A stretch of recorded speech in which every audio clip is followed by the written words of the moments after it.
Hello. My name is Lonely, and this is my assignment 6 cell shading submission. So for first part, let me showcase the code functionality. You run the Java code right here. As you can see, it can render the sphere cell shading while still having the outline border in black. And then let me go to explaining and there you go. So let's go through what I done during this. The first thing that I kind of changed is the shading for the render model class, not class, but yeah, render model. Before your code is basically GL flat, but I changed it to GL smooth. That's just to enable smoother shading, which like interpolate like the color across the surface of the model, resulting like a smoother appearance compared to like before, where it's quite flat. Yeah. And then the only thing else in this part is just the G normal 3F normal 0. This is just what's it do? They just said like the normal for the current vertex. It's just essential for like the smooth shading as to ensure that the lighting is interpolated correctly across the faces.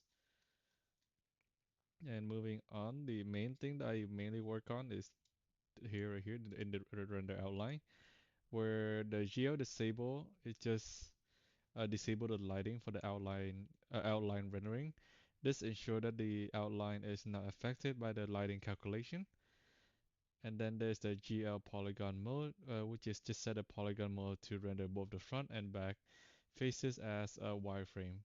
This just allows us to just detect the silhouette on both sides of the model. And the width right here, it just outline the thickness of the border of the around the sphere. And the color is just 000, that's just basically the color black of the border.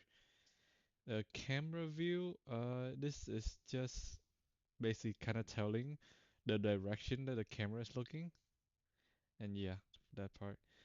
As you begin, let's just begin rendering triangle. This is necessary because the model faces are made out of triangle. So to just made of the inspired sphere. This for loop right here, basically array over each faces of the model, and then each face represented as an array of vertex indices. And then we'll calculate the normal vector for the current face using the calculate face normal method. The normal is just a vector perpendicular to the face. And then if the normal is null, it just skip the current face and yeah, move on pretty much. Moving on, the float dot product. This is just to calculate the dot product between the face normal and the camera view direction. The dot product just give like the let's see, the cosine I think of the angle between the two vector. And then the float threshold right here, just define the threshold for like the silhouette detection. If the absolute value of the dot, basically dot of the product, is below this threshold, the face is considered part of the silhouette. So we just adjust this value around to see basically when is the border starting pretty much. And moving on, this if statement is just to check if the face is part of the silhouette. If the dot product is close to 0, the face is nearly edge on to the camera, and it will iterate over the three vertices of the current face and just retrieve blah, blah. It will retrieve the index of the current vertex from the face array and check if the vertex index is valid.